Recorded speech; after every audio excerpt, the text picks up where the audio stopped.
Look at this, guys.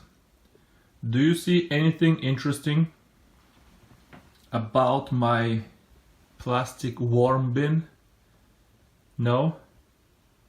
Well, that is the interesting part, okay? There is absolutely nothing outside of the worm bin, and it's been like this 2 weeks now, okay? Now, if you tell anybody who has tried to raise worms in a worm bin, they will tell you that that is not possible, okay? That no matter what, the worms will always escape through the rim here of the worm bin, okay? And that would be correct. It wasn't possible until 2 weeks ago. I figured a way, and I knew I figured that a really permanent solution on the next morning, because every morning I have at least 2, 3, 4 baby worms. I mean, I have a quality bin that even before my solution had a really good fit, okay, around the rim here. And the adult worms couldn't escape, but the baby worms, every morning I find a couple get out and they dry and they die. And how am I going to raise worms if I lose the baby worms, 3, 5 baby worms every day? I can't.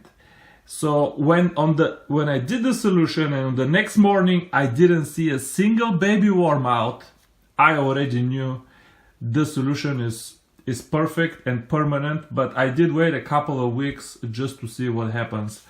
And I will show you today how I did it, but let's first check on my Alabama jumpers. I did feed them some potatoes for first time ever a couple of days ago, and I don't know how potatoes do with these worms. Look at this if you don't believe me. Look how many worms have been trying to escape. Okay, look, they have been trying to escape, but nobody can make it anymore, guys. I'm not kidding you. You can try this at home and tell me that a worm made it out, okay? How are my jumpers doing? Wow, it's gone, man. Man, when I got the jumpers, the first couple of weeks they were kind of shy, didn't eat much. But now they started eating and I stopped losing babies. Look at them. They are here. But yeah, let's put it back and let's go to the garage. And I will show you the secret, because I'm making a second bin like this because I have way too many worms for one bin. And I want them to grow, not just live, and I want them to get like 6, 8, 9 inches. So let's go to garage and do the second bin together. Alright guys, so my secret has 3 parts, and all 3 of them shall be found in the description for this video, okay? But the truth is, you can't do this with any bin out there and with any parts, okay? You have to get the parts that I'm using, or parts that are functionally identical, okay? For example, look at this bin here. This is a Plano plastic bin, okay? This is not a regular bin. This bin is so sturdy, the plastic is so rigid that it's actually designed for people to step on top of it, to get in their pickup truck. This is how rigid this bin is. Why is this important? It is important because you can put pressure when you lock it in only 2 points. For all of the bins, they lock on one side and on the other side, okay? And there is pressure only at 2 points, and you want this pressure to be distributed around the entire rim. But if the bin is soft and the lid is soft, okay, it doesn't matter you put pressure there, they will crawl, at least the small ones, but on the soft bins, even the big ones will crawl through. Okay, so you need a good bin. I'm using this Plano Sportsman Strunk. I will leave a link to this bin in the description. You can find another one that is just as good probably, but this is what I'm using, and this one does work. And let me show you. First of all, it is very rigid, like I said. I can't even open it. Come on. With one hand it's not easy. I already put some soil here, and I got the horse manure ready. So, but let me show you what else is so special about this bin. Look at the slot that this bin has. That's a deep slot. First of all, the plastic is very thick and rigid, and it has a deep slot that goes all around the bin. Okay, this slot will be key to securing the worms inside, and you will find out why in a second.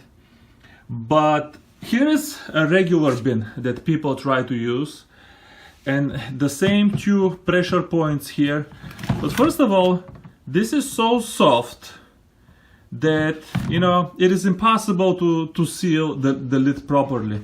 And then we don't have slot here. I mean, how can you make good contact between this lid and this bin? Okay, forget it. It is not gonna happen, and you can't fix it. Okay, so for my secret, you cannot use just any bin. Okay, now let me show you part 2 of the secret. Okay, now my invention was inspired by Larry Hall, who has a YouTube channel about raising worms. Okay, I watch all of his videos, and this is how I get you know, my ideas. They're not really ideas, but you know, this is how I learned how to raise worms. So basically, he had the same problem. They will always escape. You know, ask him if they will, if you can keep them in a bin without escaping. But what he did was, he got a 5-gallon bucket, and look at this bucket. It has a seal. Okay, it has a rubber seal. You put it on top, they will not get out through this seal. Okay, and then he cut a hole here, and he's handling them. He's feeding them from the top and handling them from the top. Now, this solves the problem about worms escaping, but I didn't like this solution because a bucket is not a good vessel for breeding worms. When you breed worms, you want like a bigger surface, not really deep, because you don't, for most worms, you don't need more than whatever, 8-10 inches of soil. Even people say 6 is enough. So this is kind of too deep, but not a lot of surface. So it's really a bucket is not a good you know, just box for raising worms. But this is where I got the idea for the seal. So I started looking for a bin that can carry a seal. Okay, so the bin has to be rigid, and it has to have a slot that will hold the seal. Okay, this one here, no slot, cannot hold a seal. This one has a slot. Well, guess what? I found in Menards again. And Menards should really sponsor me. So many links I put to their store. Window seal. Okay, look at this. Rubber tape. It has adhesive already on one side. Okay, $5. By the way, my bin costs about $16. So I got this guy. I mean, I checked a lot of seals, but this one I found the most appropriate. This one comes double, and double is too much. But what I did was, I got the scissors and I cut it right through the middle. Okay, so I'm not gonna cut this one because I already have one cut from the one bin that I already did. So this is what it looks like after you cut it, okay? Only half of it. So when you pay $5 and you buy one of this window seal, it is more than enough for 2 bins. Okay, you're gonna have some left over to seal some other stuff. But now the width after you cut it in half of this thing, look at this, is just perfect for this slot. Okay, so now you see where I'm going with this. We will remove the adhesive on this side and we will place the seal right in the slot. Okay, and this is part 2 of my secret, and I do have a part 3, so bear with me, okay? One tip, don't start in the corner because you're gonna have to finish in the corner, and it's not so easy to seal the end in the corner, and you may create a weakness of the position. Okay, so the adhesive on this window seal is actually pretty good.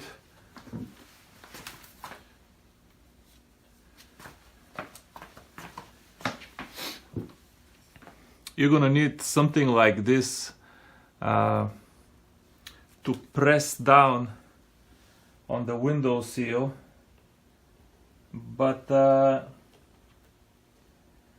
actually there is no secret to the application, okay? Just it fits perfectly already. Just put it in, press it.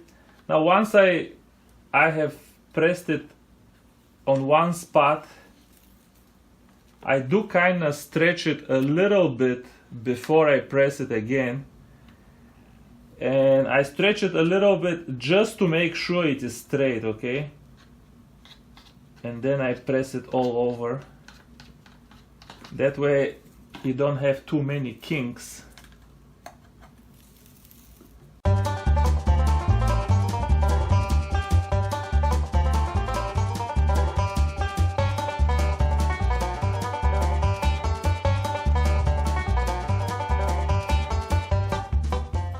Make sure you don't cut it too short, okay? This is absolutely critical. Better cut it too long and then cut it again, but don't cut it too short. Don't be like that guy who said, God damn it, that's the 3rd time I cut it and it's still short. And this is it, guys. Make sure it lays flat everywhere, okay? Make sure it lays flat everywhere, and it's almost good to go. And let me show you part 3, okay? Actually, before I show you part 3, I have to say a few words on why I need a part 3, okay? My worms are Alabama jumpers, which are known to be incredible diggers. You know, some people say these worms can get down to 12 feet in clay. Okay, not in some, you know, airy, fluffy soil. These worms can dig in clay. This is why they can jump, by the way. No other worm can jump. They just have incredibly strong body. So my worms were able, believe it or not, the baby ones at least, to get through, not as many as before, very few, like one every other day, but they would still get through these 2 parts alone. The rigid bin plus the seal alone could not hold the Alabama jumpers, okay? And this seal now works pretty good, okay? To close the locks here, you have to press it a little bit first, and you kind of feel you're squeezing the seal, and then you lock it. So if you do it yourself, you're gonna feel just perfect contact. So I think for European Nightcrawlers, definitely for Canadian Nightcrawlers, although nobody's trying to raise Canadian Nightcrawlers in a bin. I mean, you can keep them alive, but you're not gonna breed them in a bin. But for European, I think that you don't need a part 3. I don't think Europeans will be able to crawl under this seal with that much pressure. So if you have Europeans, try it and let me know, but I don't think you need to mess with part 3, because part 3 can be a little bit of sloppy, but I had to look for part 3, and here is my part 3. Okay, ready? 99-cent yellow mustard. Now mustard, everything that mustard is made of is an acid. Okay, lemons are acidic. The salt is an acid. Pretty much every component of the mustard is an acid, and mustard is incredibly acidic. Okay, so mustard is a very strong worm repellent.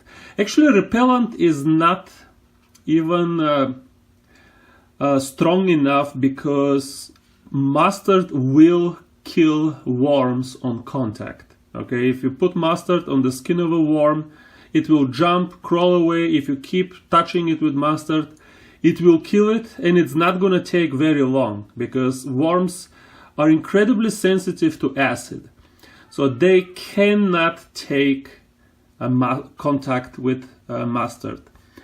Add a little bit of this mustard with the stick here in the crack, and you're done. I mean, I guarantee you not a single baby will ever get out of this bin.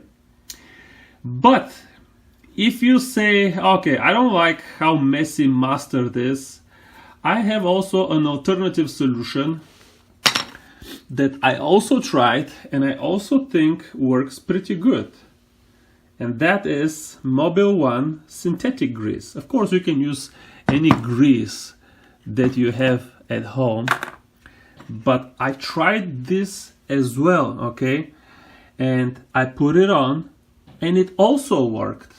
And I even like this stuff. I mean, yeah, it's this stuff is organic, okay? Even though it will kill worms, but if you have kids in the house that can touch it, you know, it's not going to do anything to kids. This stuff is synthetic. So on one hand, this is organic solution.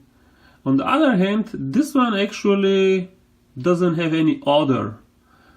And I find that when I put grease on the seal, removing the lid from the bin becomes a pleasure. Very easy, because now it's the contact between the bin and the lid is greased, so it never sticks.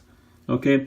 However, I noticed the first time I applied grease to this seal, after 2 days, it kind of soaked in, which is good for the seal, because now seal kind of gets soft and it's not going to dry on you and chip.